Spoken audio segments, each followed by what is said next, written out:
I'm hoping this will be my last take. I can't guarantee it will be my last take, but I'm hoping it'll be my last take. I won't tell you how many I had before that. Oh my gosh, my beard is so gray. Each video reminds me. But that's neither here nor there. For those of you who don't know, my name is Matthew Gray.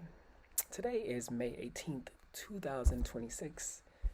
In approximately 1 month, on June 18th, 2026, I will be amputating my right leg above the knee.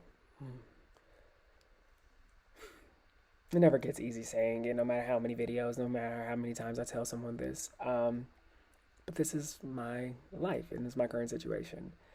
For those of you who do not know, which if you know me, it's kind of weird you don't know, but I was diagnosed with cancer in March, April of 2023. I found out just doing a routine check after feeling some leg pain, decided, hey, I need to go to the hospital, doctor's office. Doctor had me do an ultrasound and x-ray, and we noticed a tumor in my right leg. And this tumor technically has been there since 2008. So yeah, a long time. Found out that it was like on an x-ray from 2008 that there was something super small on there. So that's fun. Was living like 17 years before we fast forwarded to here we are now. Being diagnosed with cancer at such a young age, young is subjective, isn't easy. It's scary. You don't know what to do. You think that why me, how me? You think that you're too young, but you're not. You're absolutely not. And the more I see this, the more I realize it's common, and it's kind of weird that it's common. But that's not what we're talking about. I've done chemotherapy. I've had surgery, multiple surgeries. I've done radiation. Um, and unfortunately, this tumor is so goddamn stubborn. We always knew that amputation was a possibility. It was always stated from the beginning that, hey, amputation might be the best route. But my doctor had believed in limb salvage, and I believed in my doctor. If he said I can keep my leg, I was going to keep my leg. But unfortunately, here we are still. I feel like I've tried everything I could do, and I feel good about it. No, I don't feel good about losing my leg. I feel absolutely fucking horrible about this, and I have a tattoo on my leg, so just wasted money. Like what? But we got here. We did what we can to do to get here.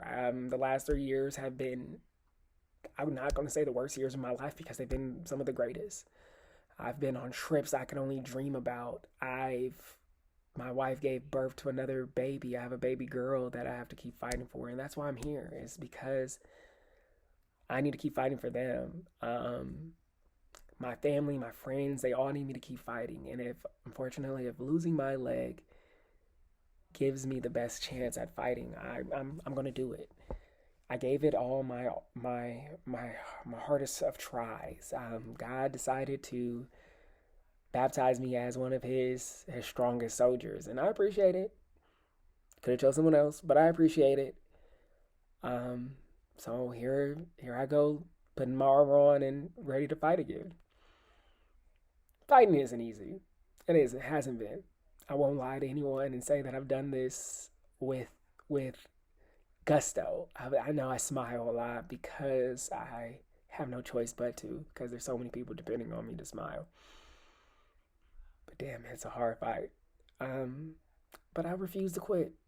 I refuse. And this is another version of that. This is my testimony that I will not quit. So, yes, by the time you see this video in June 2018, maybe I'll post it before, maybe I'll post it day of, maybe I'll never post it at all. I will have amputated my right leg. And I am excited for this journey to become further into the Iron Man mentality that I've always had. Um, I've spoken to doctors about prosthetics and how that's supposed to go, and I'm kind of excited, I guess. As excited as someone can be that is going to lose a limb, but this journey has not been easy, and I don't think it'll get easier. But I will say I'm thankful for my family, my friends, the strangers that pray for me, the people that barely know me, who want to know me. I'm always an open book and have no problem telling people. But I'm here to say I'm going to keep fighting. I'm going to put up the best fight I can. I have to do it for my son. I have to do it for my daughter. I have to do it for my wife, my friends. Everybody's depending on me. You know, a lot of times when I found out I got diagnosed with cancer, everyone would say, oh, if anybody can beat it, it's you. That's a reassuring thought, but at the same time, it means shit. Because it's like, bitch, why me? And I'm sorry if you see this and you didn't think I cuss. That also sorry if you think I didn't cuss. Um, but I am I'm ready because I gotta do what I gotta do to survive. We knew that this was a possibility. We've avoided it, and I just want to make it for my friends, for my family. I gotta make it, and I know this is gonna be such a huge change in the way that everything I do like looks and feels moving forward. But it's a journey I have to go on, and I'm thankful for you out there, whoever's watching this video, for being a part of it. Um, I have hope, and I will never not have hope. I will have darkness, but I will never not have light. I will always continue to fight no matter what, because what's life without a little struggle? Just to keep things interesting. Um, a lot of people always ask me, how can they support me? Do whatever you're doing now, good or bad. You know, I have some people that talk about supporting me and don't hear from them for months. It is what it is. I don't feel any kind of way. I've lost friends during this. I've gained new ones. I've found out what's most important to me. I've shedded things that I didn't need, and I'm continuously trying to grow. Um, and I thank you all for being a part of that. You know, and I'm going to continue following my passion. I'm going to continue to fulfill whatever mission I have, because this thing called life, we only have one of them, and I'm going to live this one to the best of my abilities. So thank you.